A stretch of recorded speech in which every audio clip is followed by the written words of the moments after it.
my father had a vegetable garden growing up. I grew up in Hickory, North Carolina. We lived in a house that had a yard, but my dad tilled up a third of the yard. And for me, gardening was just the pits. It was the worst. Like on summer evenings when I wanted to be inside watching TV or reading, I had to go out and stake green beans, or excuse me, stake the tomato plants, or harvest the green beans, or deal with the squash. All this stuff that at least I, as a kid of 6, 7, 8, was not that interested in doing. However, all that time did lodge in my memory, and so when I was thinking about what kind of metaphor I could use to talk about how markets work, the one that I kept circling back to was the idea of a garden.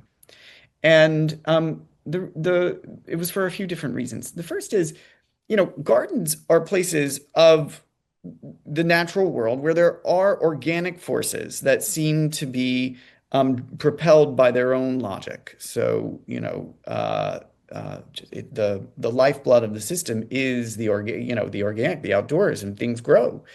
And they're also places where we acknowledge that growth and then we point it in a certain direction. We harvest all that energy towards a particular kind of production. And so, in some kind of free market fantasy, you might walk through the woods and just hope that you find some blueberries that you can eat, or some tomatoes that are growing that you can eat. But no, well, the history of humanity is we say, no, we want those tomatoes. We like those tomatoes. We're going to take them. We're going to plant them in the garden. We're going to make sure they have the right amount of shade or the right amount of sunshine. We're going to make sure that they have water, maybe even fertilizers. And because we do all this work to manage and harness those organic forces, what do we get? A lot more tomatoes. And we can, in fact, be innovative and even invent new kinds of tomatoes, or engineer new kinds of tastier or nutritious food.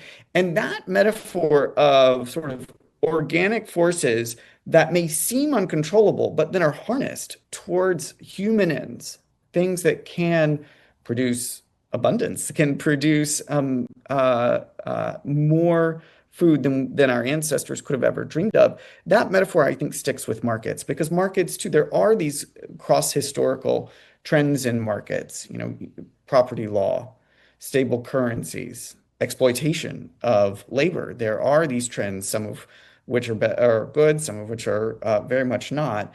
And we can recognize that and still say, but wait a second, we want markets to work for us.